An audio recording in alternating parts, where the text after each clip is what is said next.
Hello, good morning sa tanan na nasabta sa atong online morning devotion nga gahimuon.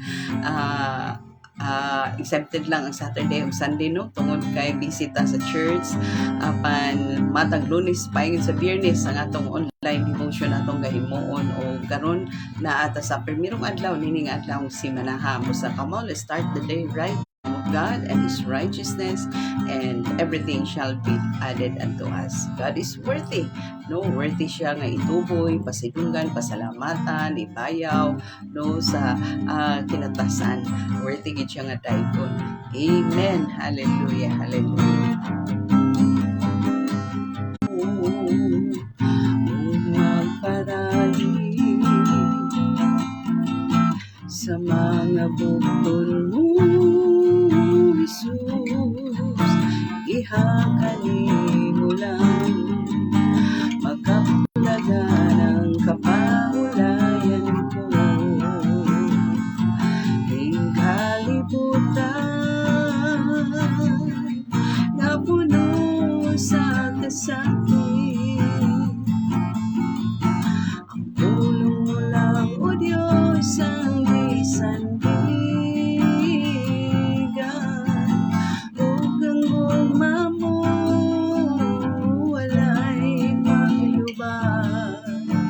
Ikaw lamang, O Diyos, ang galanganan.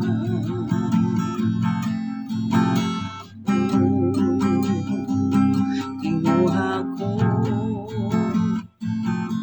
ang upuyuban kanimo, dahigon ka, Jesus, sa tibuok kinabuhi ko, o magparahi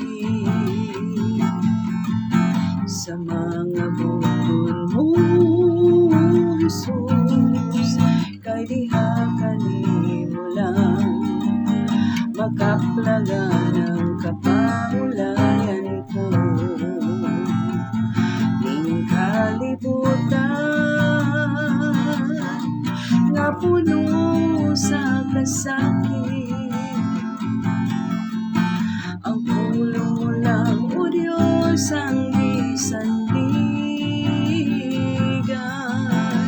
O ang gugma mo, walay pagbaba. Ikaw lamang, O Diyos, ang dalanganan. Ning kalibutan nga puno sa kasakit,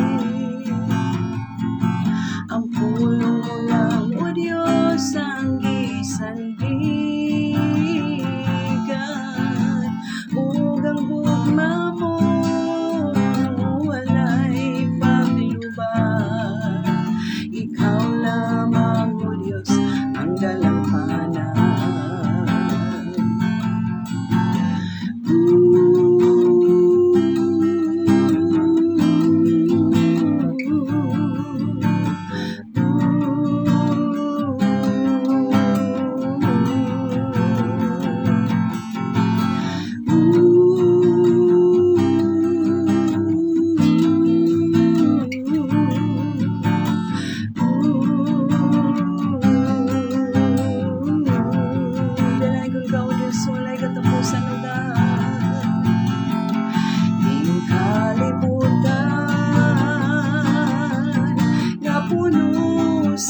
Sakit, ang tulong mo lang, O Diyos, ang gisandigan. O ang gugma mo, walay paglubad. Ikaw lang ang dalanganan. Ning kalibutan nga puno sa kasakit, ang pulong mo lang, O Diyos, ang gisandigan. O ang gugma mo, walay paglubad. Ikaw lamang, O Diyos, ang dalanganan. Yes, Lord. Ikaw lamang, O Diyos, ang lalampanan. Oh, ikaw lamang, O Diyos, ang lalampanan.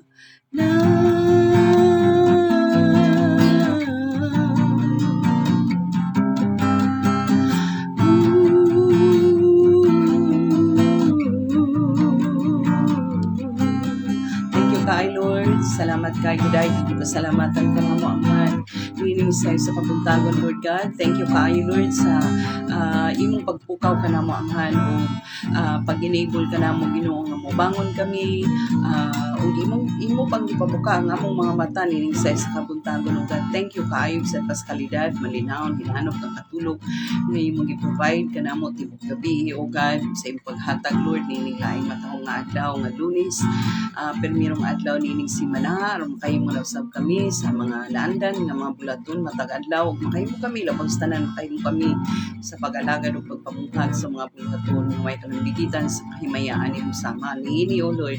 Thank you kayo. Padayon usab kami pag kinabuhing Kristohanon, Lord. Hallelujah. Dalay ko ka, Lord, sa walay katapusan, walay laing matuboy, walay laing magpasidunggan, ining tanan ikaw ang ikaw ra gyud, Lord. Kining tanan tungod og pinaagi lamang sa lamhanan nga ngalan Ginoong Kristo nga among Ginoong manluluwas. Amen. Hallelujah. Praise God. So nasabta sa pagpakli na sab sa balaang kasulatan sa Ginoo nga atong hisgutan sa mubo lang nga pagpakli, no. So naapag hapon ta sa Hosea lang gihapon ta, no. Hosea chapter 11. Chapter 11. Ug atong basahon ang Hosea chapter putlo lang gihapon ta, no, ang chapter chapter 11 verse 1 to 4 ug ambak ta paingon sa 8. Mo na siya ang atong kutloon niini nga sa kabuntagon. So atong basahon ngun dinhi nga when Israel was a child, I loved him, and out of Egypt I called my son, as they called them. So they went from them, they sacrificed to the Baals, no, and burn incense to carved images. I thought Ephraim to walk, taking them by their arms, but they did not know that I held them. No, I drew them with gentle cords, with bands of love, and I was to them as those who take the yoke from their neck. I stoop and feed them. Grabe no, I stoop. Kulang na lang nga butangan o I stoop down and fed them. Siyempre, ang gesture kung mag-stoop down ta mo, anak mangita, no, halos muluhod ta, halos mo kuan gyud ta, mo bow, no. Para ginana sa 8 na yun, grabe ang gihimo ni Lord sa mga Israelita, no. Sa 8 na yun, ingon diri, how can I give you up, Ephraim? How can I hand you over, Israel? How can I make you like Admah? How can I set you like Zeboim? My heart churns within me. My sympathy is stirred, no?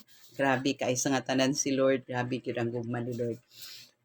So dinhi ang atong nakutlo dinhi, no, sa atong gibasa nga verse 1 to 4 o verse 8 atong nasabtan dinhi. Una, nasabtan nato sa verse 2 to 4 that the Lord never stopped loving Ephraim, or in other words, sa Ephraim is Israel.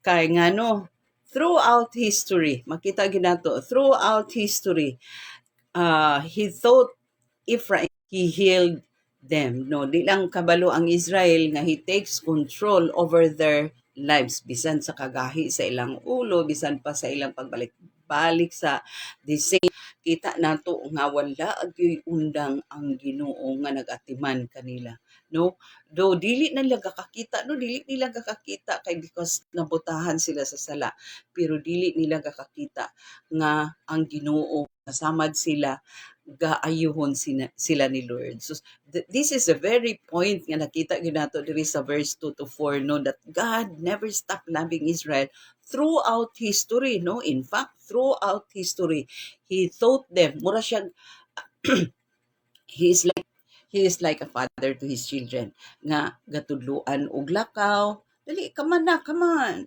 kuwak murag ingon na mura siyang papa, mura siyang parent, mura siyang ginikanan nga gatudluan no, gatudluan niyang iyang anak nga makalakaw, makatikang no. Ingon na ingon ana si Lord ngadto sa iyang mga katawan sa Israel. And every time masamad sila gaayuhon sila ni Lord no. So ingon ana, the Lord never stop loving Israel. Kadaghan ta mapalpak pagpanulti, pag no, in words, in thoughts, and in deed, pakasala ta sa una-una. Bisan pa sa mga action usay, sayo pang atong mga decision making, mga actions nato, mga gestures nato, di ta kabantay, dili day pleasing the sight of God. But in spite of that, the Lord never stops loving us. Amen. Sa verse 8, mo ni sa verse 8 atong basahon ang verse, how can I give you up? Kini lang daan nga sentence bitaw makaisod maka-inspired kaayo nga marag ang atong kasing-kasing marag kanang kumuto ni Lord no. Murag kumuto na. Pag-ingon ani sa pulong, pag-ingon ni Lord ani using Hosea ani pag-express ani nga word. Kay kung nga lisod kaayo fathom gyud ang gugma ni Lord no. Sagdan. Siya, how can I give you up? No? So meaning the Lord expresses His unfailing love. Ipakita lang ni Lord din ini nga verse nga kanang grabe ang iyang unfailing nga gugma. Di ani nga verse 8 no. Kung sa verse 2 to 4 the Lord never, there is a verse 8, the Lord expresses His unfailing or everlasting or unfailing love ngadto sa mga Israelita. And the second one nga nakita nato diri sa verse 8 is the Lord is filled with compassion, no? No? Dili susama sa mga baal nga ilang ginasimba-simba. Lifeless, gawas nga lifeless, dili pa gyud makatabang kanila. But the Lord expresses His unfailing love. Kaya so, how can I give you up, Israel? Ana bitaw, He nga dili gyud nato undescribable kay nga gugma nga dili susama sa gugma sa tawo nga dali ra mo give up no. Pero si Lord, the Lord expresses His unfailing love. And next is the Lord is filled with compassion no, unlike their lifeless Baals, dili susama ano gapasulabi gid gyapon ga prevail gid gyapon ang gugma ni Lord. So the Lord's affection is greater and stronger than Israel's ingratitude gid kay ever since no, dali ra kay sila malimot sa ilang Ginoo pero si Lord dili gid malimot, grabe no. And then the Lord cannot afford to reject His people. Grabe ni no? The Lord cannot afford to reject His people. Dili gid niya madihar no, dili gid niya madihar even though they refused Him no. Even though gi-refuse sa mga Israelita ang Ginoo nga di sila gataho, dili sila ga-obey, di sila gasunod, nya mas palabihon pa nila ang ilang Baal, magsimba-simba sa mga idolatry, ana. Direct insult na gyud, sakit na kaisdughan sa Ginoo. But the Lord cannot afford to reject His people, even though they refuse God. Grabe ang gugma sa Ginoo. Muna nga, lisod kayo dili grabe gyud kining atong gi-describe din is only part sa atong nasabtan pero grabe more deeply pa kayo, deeper pa kayo ang gugma ni Lord sa atong pag-describe diri lalong pa hataas unya lalong pa kay sa nga tanan dili gyud matukib ang gugma sa Ginoo. Inaana ang gugma sa Ginoo no nga grabe gyud kay sa nga tanan nga to the extent nga na-extend pag-ayo, na-extend diri kanato sa mga Gentiles, na-extend pag-ayo ang gugma ni Lord gikan sa mga katawhan sa Israel paingon diri sa ato nga inaana ka high, inaana ka wide, inaana ka deep no. Ang Bible gaingon how high, how deep no, how lisod kaayo ikuan ma-describe nato sama sa atong pag-describe karon pero dili paigo paghihapon part lang gihapon ang atong pag-describe. Amen. Nat nga natay nakudlo karon no unsa to sa verse 2 and 4, the Lord never stop loving Israel. Sa verse 8 atong daghan atong nakudlo sa verse 8 no, then He cannot afford to reject His people even though He refused God or even though they refuse to honor God no, kay mas i-honor pa man nila ilang baal ang ilang mga idolatry kaysa Ginoo. But in spite of that, the Lord cannot afford to reject His people. Amen. Naot nga natay nakutlo karon no o mag-ambot ta labing balaan. Gamhanan mahigugma o langit mo na mga maha, nagapasalamat kami kaayo sa imong pagpahinumdum kanamo Lord nga iyon anak ka, ay inanak ka taas, inanak ka lapad, inanak ka lalum, kaayo Ginoo ang imong gugma alang sa imong mga katawhan. Apil kami nga mga katawhan nimo nining mga panahon na karon nga imong gipasinati sa imo Ginoo nga everlasting unfailing love. O God, thank you kaayo ni Hana Lord. Sa Lord, nagapray usab kami karon sa mga kaigsunan nga unang adlaw karon manarabaho sa tibok semana. Amahan, ikaw Ginoo magatabang kanila, mag-provide og usog katakos kanila aron makaya nila ang ilang mga trabaho sa opisina, o God, ang mga load nga ibutang sa ilang mga bosses, Lord, kanila amahan tabangi silang makaya nila. Sa mga kaigsunan usab nga mga estudyante, o Lord, tagay sila comprehension, masabtan ang mga exam, mga lesson nila, o tabangi Ginoo nga mabayaran ang ilang mga balayro nun sa eskwelahan. Sa mga kaigsunan namong ang mga teacher usab, Lord, tabangi sab sila Ginoo nga makaya nila paghandle ang ilang mga classroom Ginoo, o hagaan ra ang ilang pag-comply sa ilang mga requirements alang sa closing of classes, o God. Bisan pa sa mga kaigsunan nga naay mga online nga trabaho, tabangi sab sila Ginoo Lord nga ang ilang online nga trabaho makaya nila ug makahatag inig pasidungog kanimo, o God.